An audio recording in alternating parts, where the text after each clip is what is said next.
Hello everyone, I am Jadeep Singh Chahal. This is my first attempt at making a travelogue. Um, this is the trip my wife and I undertook last year in the second week of November. We flew to Kochi to pick my Pajero Sport that I've covered in the other videos as well. So we reached Kochi early morning around 9 o'clock. We had landed and we were already on our way to the seller's house.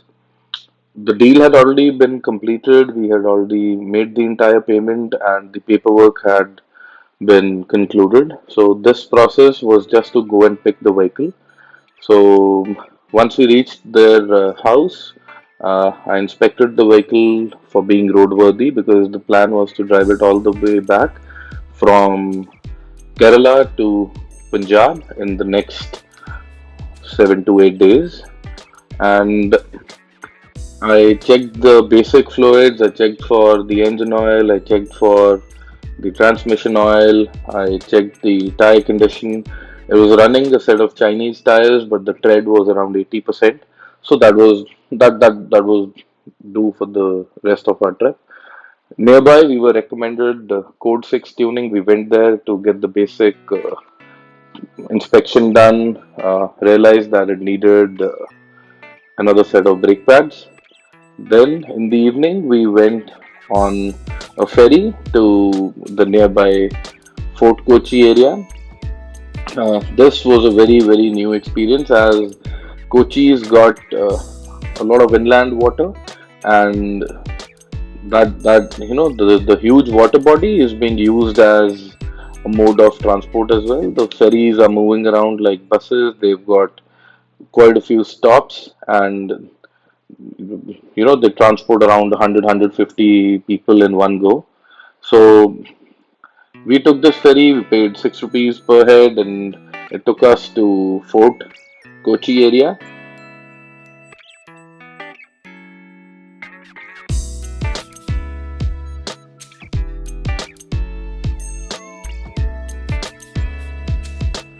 So the one thing that I really loved about Kochi, and it was kind of a pleasant surprise, was that the documented history in Kochi goes back to almost 1400 years.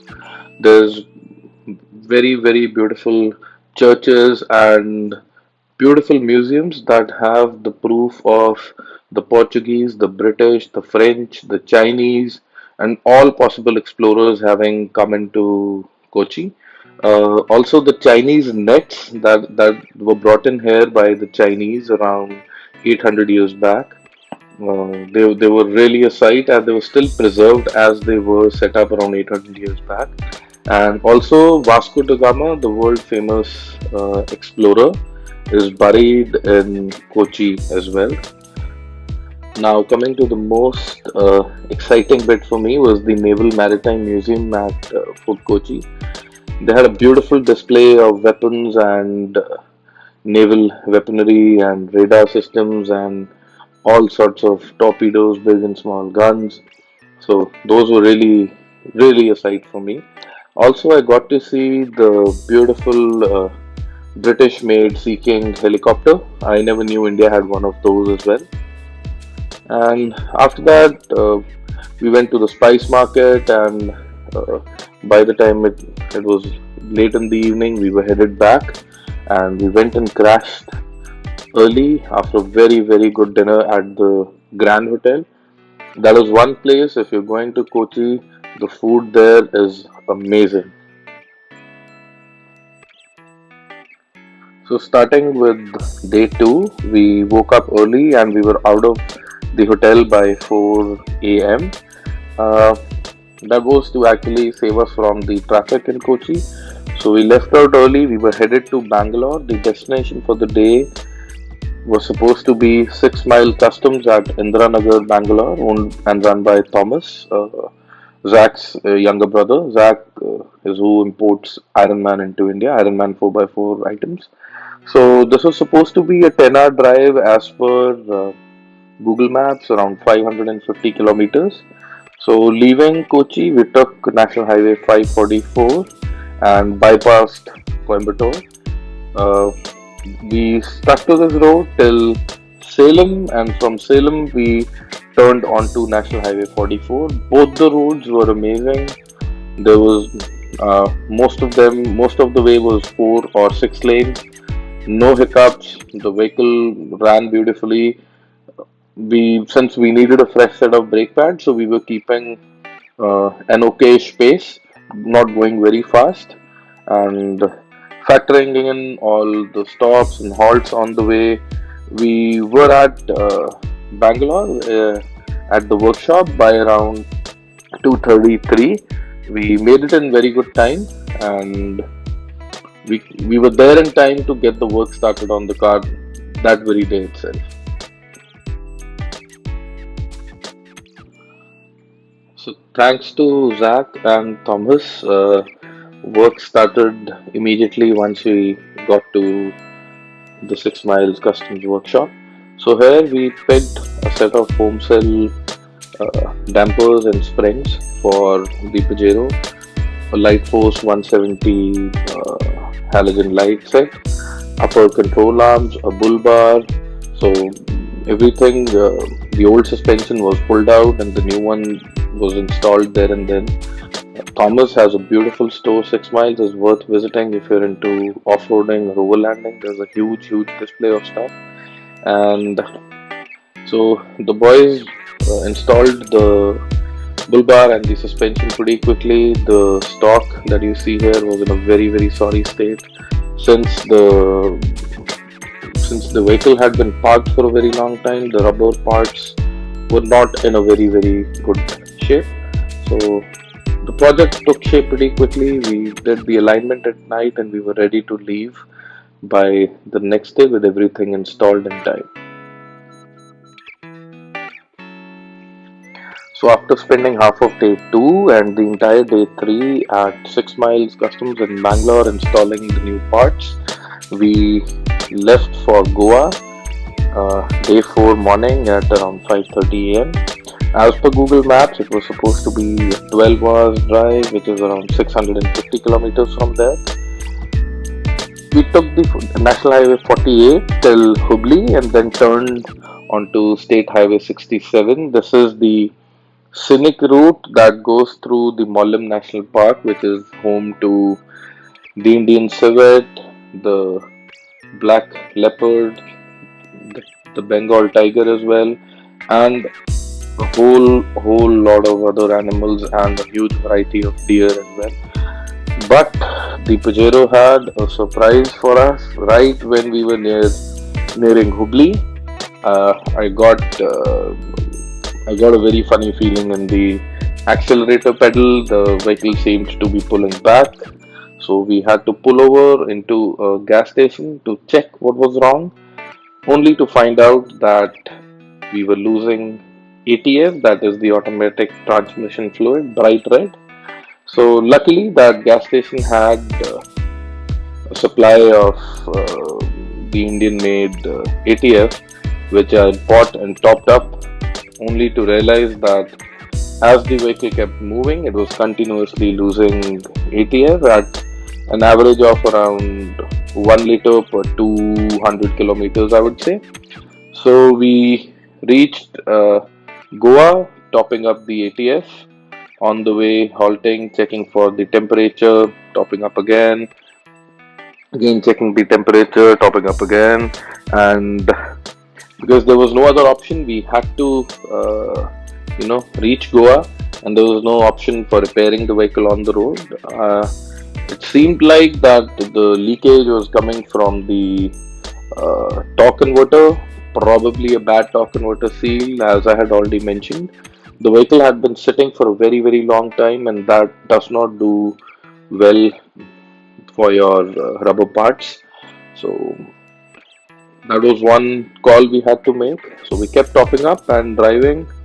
Um, we halted every 50 to 100 kilometers to top up a little, and we would keep moving.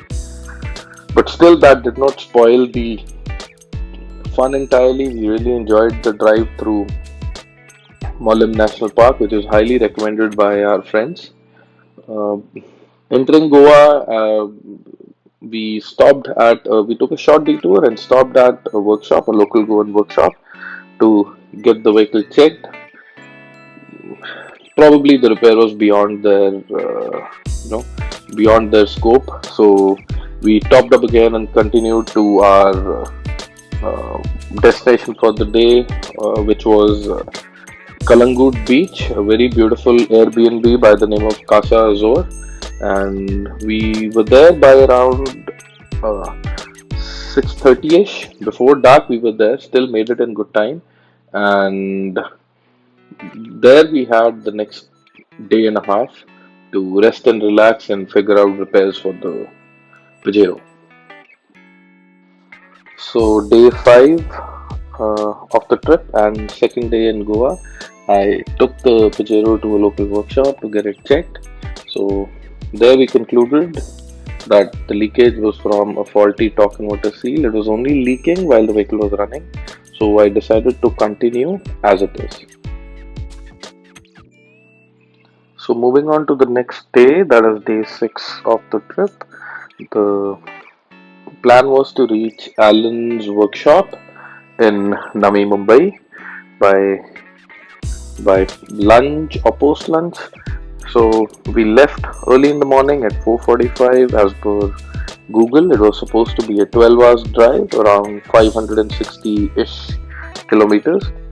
So we took the route that bypassed Kolhapur and went through Pune, and we stopped for lunch at Pune with a very dear friend of ours who's posted there.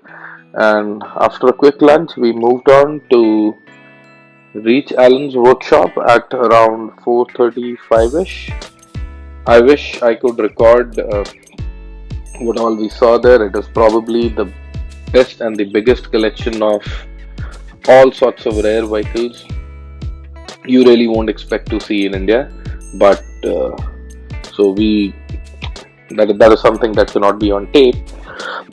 Also, we got to experience the Bombay Pune Expressway. I think this was my second time. I rode through that route a few years back when while riding to Goa, and so we spent the entire evening with Alan. We had lunch, we had dinner together, and we explored around in the workshop, looking and drooling over cars. And for the night, we stopped at Navi Mumbai itself, and the plan was to move out super early next day because of a big bottleneck. So day seven of the trip, uh, this was the one leg you know, I was most conscious about because this was supposed to be the longest drive in the entire trip. 760-ish kilometers according to Google, and was supposed to be around a 14 hours drive.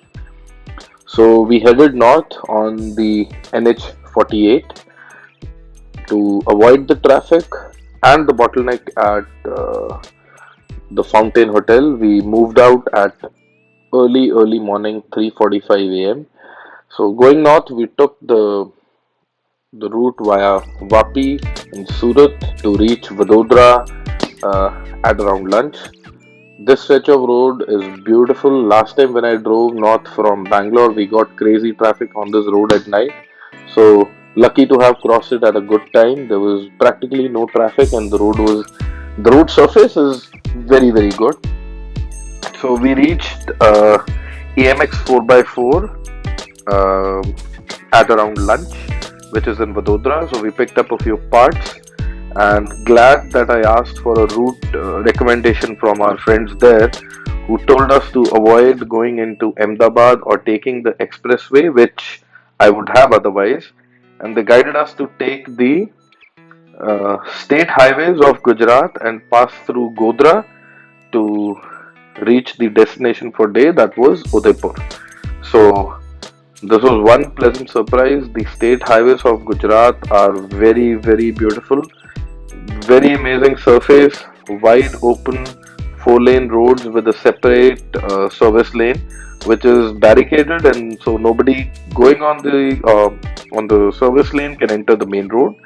So That was one drive which went very, very beautifully. A few kilometers short of Udaipur, around 45-50 kilometers short of Udaipur. In the evening, we got probably the nicest and the most beautiful stretch of road on the entire trip. Low-lying mountains on either side and nice winding curves. So that was one very, very amazing drive. So we reached the destination for the day, which was a resort called Raas Leela on the banks of Lake Pichola. The resort opens into Lake Pichola, and they have around 14 very beautiful glamping Swiss tents with a proper washroom facility.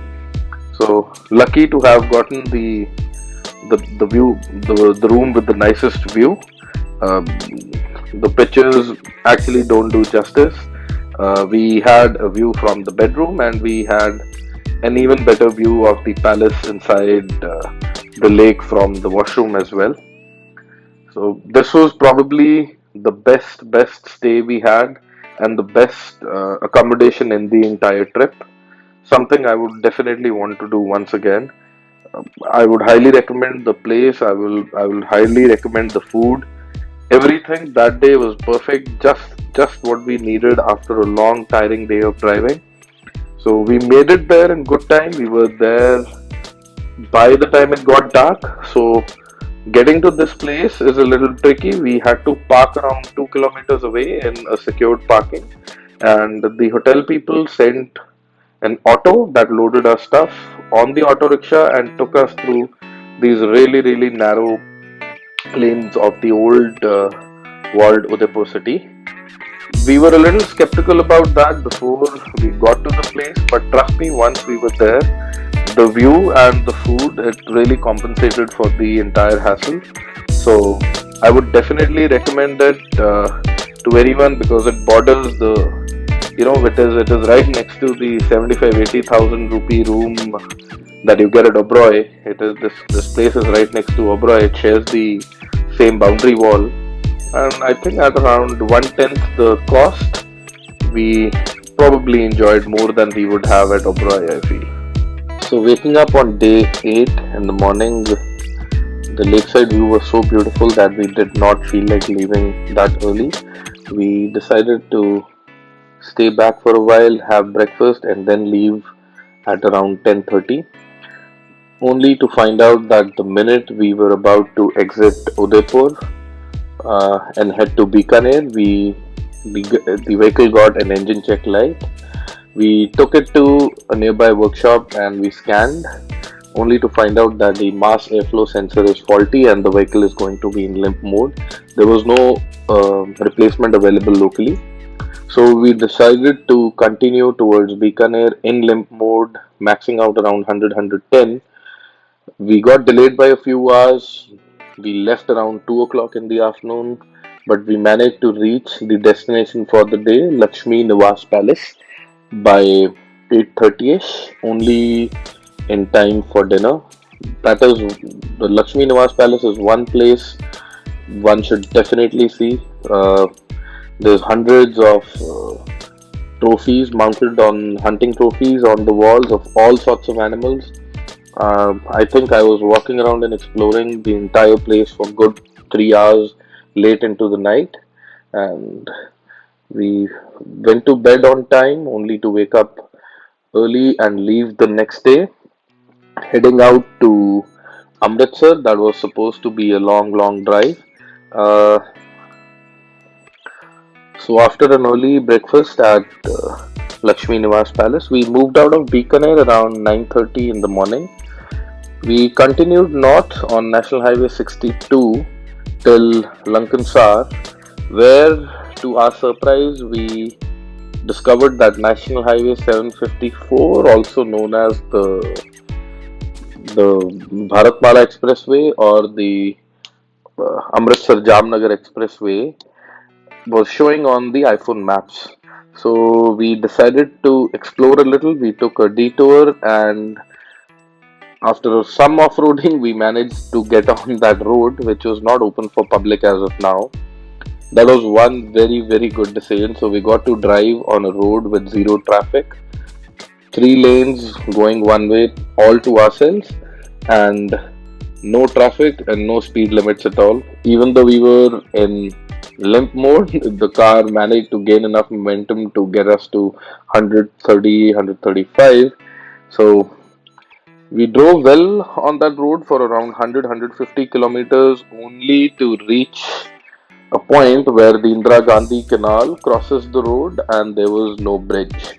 So that is where our adventure on the Bharatmala Expressway ended. We had to again get off the road, go off road through a few villages and reach the nearest town of Rawatser, guided by Google Maps. So once we got to Rawatser, we took the local roads and joined the NH54 back near Mandi Dabwali. After which we comfortably went on to reach Bathinda by lunch. We stopped at home in Bathinda. We had a quick lunch and then we moved on towards Amritsar uh, in around 40-45 minutes, and we reached Amritsar in good time around 6:30 7 p.m. in the evening.